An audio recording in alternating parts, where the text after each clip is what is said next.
Well, hello, Spyder Wayne here, and it is Saturday, April 27th. 40 years ago, camping was so easy. You packed up a tent, some sleeping gear, maybe a camp stove and a cooler, and off you went. Not today. Today, we are in the world of electronics, and we have to keep those items charged while we're traveling. And if you stick around, I'll show you how I do it.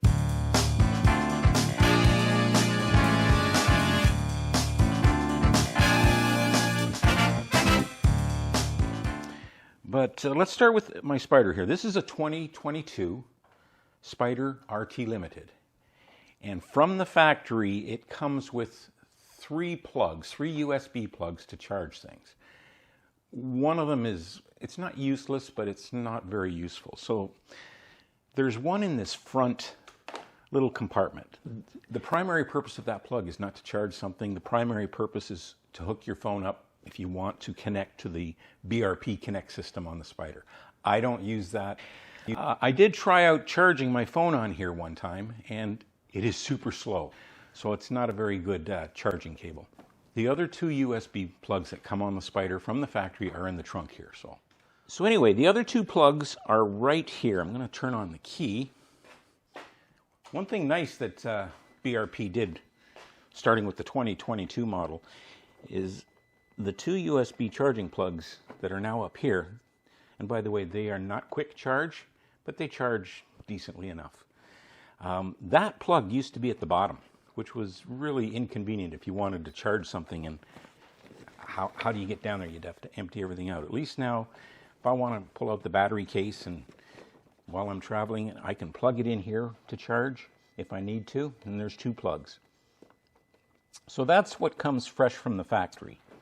All right, so there are several options as a Spyder owner that we could choose to add accessory charging power on here.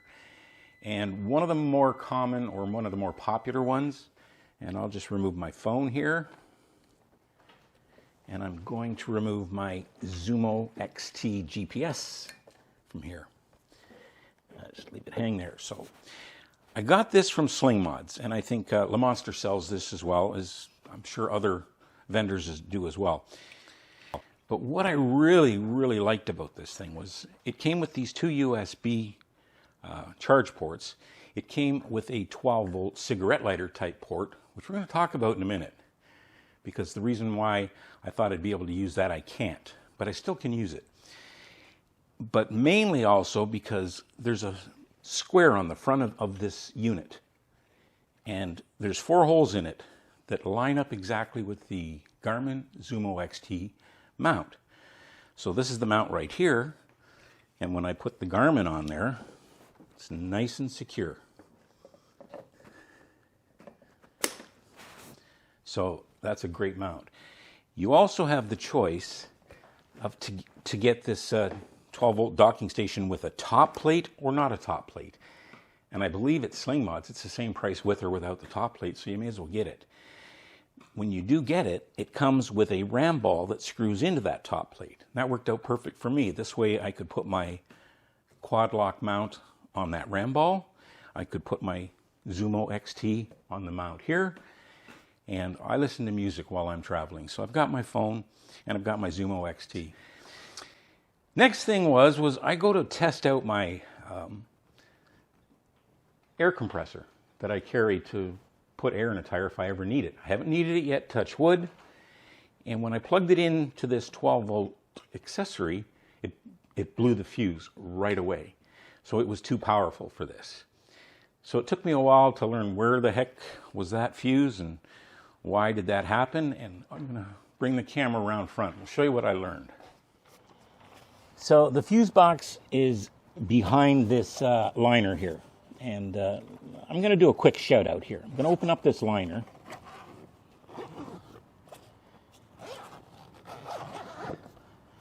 And the quick shout out I'd like to do is for Dave of the Smyrna Cowboy. Dave had purchased these thumb wing nuts for his Spyder, and I guess it came in a package with a few extras. He reached out to me and asked if I'd be interested. He'd send me a couple, and I said sure, and they fit great. So to access the battery's behind this panel right here. Before, the two screws that were in there were They're really a T30 Torx, but a 4mm hex also would work on those two screws.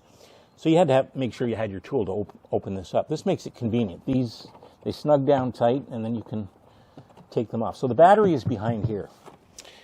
So thank you so much, Dave.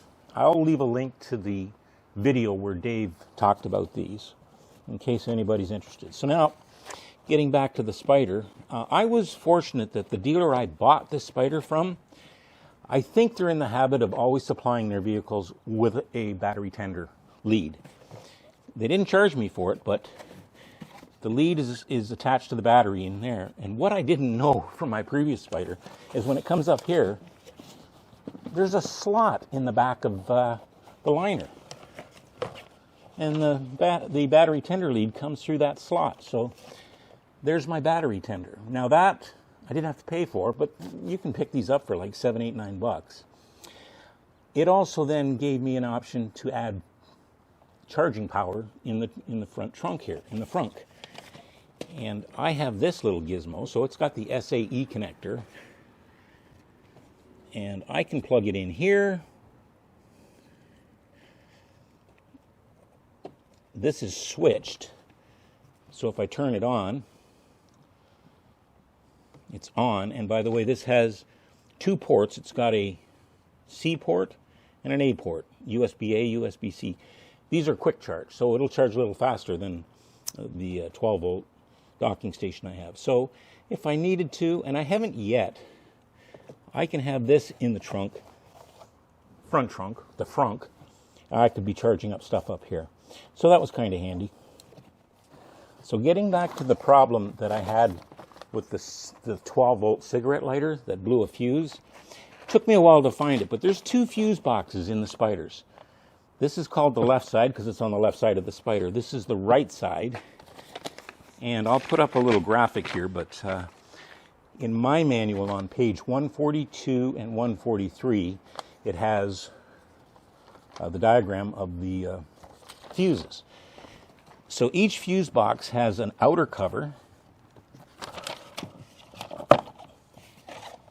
So that's the box cover.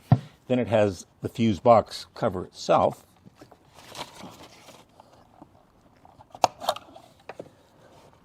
And there's the fuses on the right side. And each box cover has spare fuses, both sides. What I learned, I was a little surprised, was, so these are just your regular automotive type fuses. So that's position 1, 2, 3, 4, 5, 6. 7 is empty and 8 is empty. According to the manual, 8 is not used. 6 and 7 are the same circuit, but when it's in 6, it's called DC plugs V key. That means the circuit will only be live with the key on. If it was in position 7, it's called DC plugs V bat. It would be live with or without the key.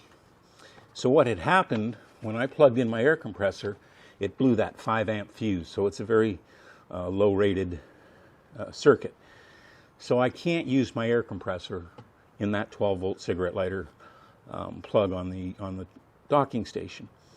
So luckily there was a spare fuse in here, and yeah, so I've used the 5 out of here. There's a 10, 15, 20, and 25. There's the same 5 in this box as well. So that was an interesting lesson. But I have a solution for being able to use that compressor. We'll get to it. Okay, so that pretty much covers the accessory charging power I have on the Spyder while I'm riding. Okay, next I'm going to talk about emergency power. So this is my tool bag that fits in one of the side cases here, and the bulk of what's in here is for emergency use. So I have, a bunch of tools in here, but I've got this, and this. Those 3 little things. This one's the biggest, and I bought the biggest that I could get that would fit in here. These are for emergency use. So let's start with flat tire. So if I have a flat tire, touch wood, I haven't had one yet. I do have a plug repair kit, so I can plug a tire. Then once you plug the tire, you need to fill it with air. And if you're near a gas station, great. Or if you're at a gas station. But if you're in the middle of nowhere, this is my compressor. So this was too powerful for that 12-volt docking station. But you also need power to jump a dead battery if that ever happens. So this particular one that I picked is pretty beefy, and I picked it on purpose. It's a jump starter and it's a power bank. The main reason for this was to be able to jump the battery, to make sure I don't get stuck out in the middle of nowhere. But this one came with an adapter that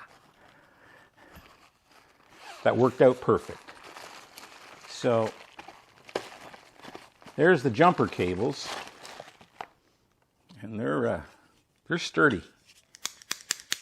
So if I ever need those, that'll plug into that. But there's an adapter in here.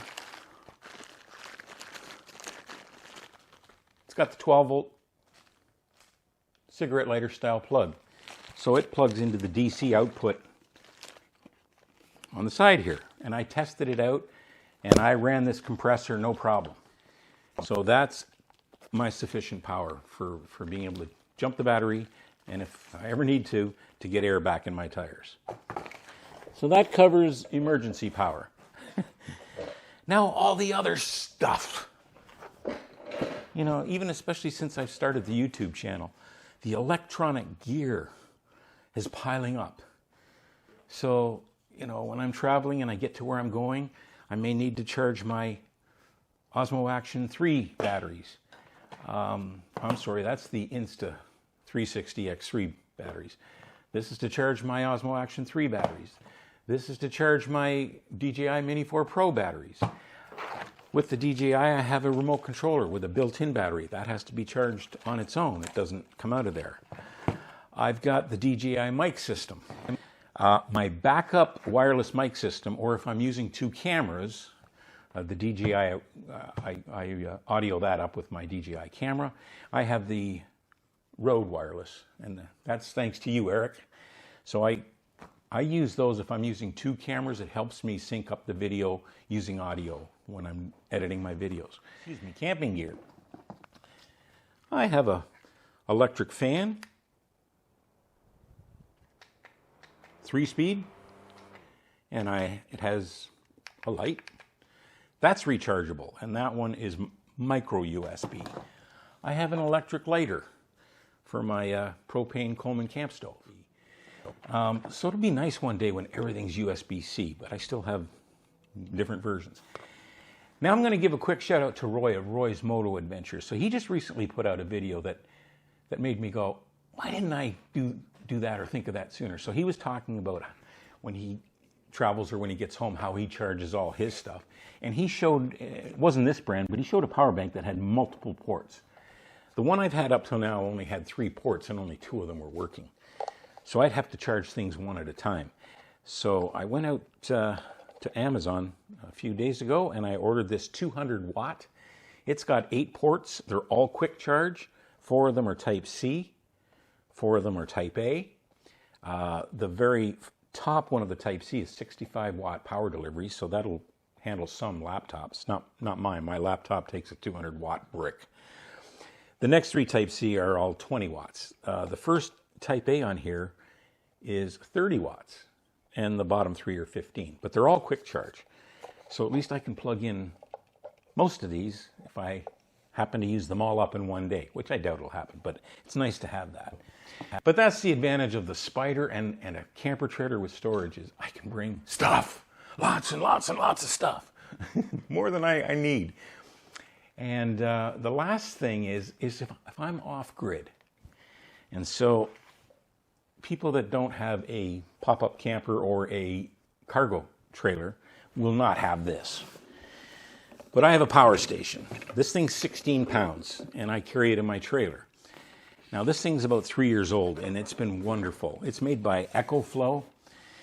At the time I bought this, lithium ion, this was their lithium ion, that was their latest and best battery. Now this is lithium ion, which means there is a risk of it overheating, risk of it catching on fire or exploding if you damage the battery. So, you know, I try and take pretty good care of this thing. If I was to buy the version they have today, this is a 720 watt hour. That's lots of juice. That'll charge all this stuff a couple of times. But if I was to buy another one of these today, I'd get the one that they have out now. And it's what's being offered by everybody pretty much. It's the lithium iron phosphate. They're so much safer. Little to no risk of overheating or fire. You can even, they claim, puncture that unit and it still doesn't have really much of a risk at all of overheating or having a fire. So the second difference is this unit was rated at 800 recharge cycles. And after 800, it would still probably charge to 80% and not to 100. And the lithium iron phosphate, they're rated for 3,000 to 5,000 cycles. So the current version of this is 768 watt hours, so it stores a little bit more than this. It charges faster than this. And you could charge it 3,000 to 5,000 times, and it'll still hold a charge, it just won't be 100%. It could be 80 or 70. But pretty much what that means is you could use it up completely and recharge it every single day for 10 years, and it'll still hold 80% of its charge. So, and the unit they're offering today is a little cheaper than when I bought this. So, but I don't need one, but if I ever go to upgrade, it's going to be with EcoFlow, and it's certainly going to be the lithium iron phosphate. They're just so much safer. So that's it. That's, I guess, pretty much everything except, oh, I should mention this. So when I'm off grid, that's the power station that I charge everything and power my fridge with. I usually charge that by taking it with me to the showers in a campground. It charges up half an hour to 4. I never let it get down to full empty, so I can get it charged up in half an hour, 40 minutes to full. And if I don't, I have a portable solar panel. This is a 120 watt solar panel. It's not 100% efficient, but when it's sunny out, it's usually charging at about 100 watts. If I do have power, I learned a trick from old guy on a bike. So I carry a couple of extension cords. I've got a 25-footer, I've got a 10-footer. I also, when I start carrying my laptop, which I will this year, for the extended trips, I have a surge protector. But one thing old guy on the bike put out a video on a couple years ago, probably 3 years ago. What this little gizmo does is it's for a 30 amp plug. So if you get on a site or you get to a campground where they only have the higher powered service sites available, or if there's like a 15 or 20 amp regular but it's not working, but their 30 amp plug's working, you can plug this in and it converts it to 120 volt. So that's it. I guess I will spend the rest of the day getting all this stuff packed up, and I'm going to start packing up the trailer, and I'm heading to South Pennsylvania and also into Virginia. I'm looking forward to that first trip of the year, and until next time, please take care.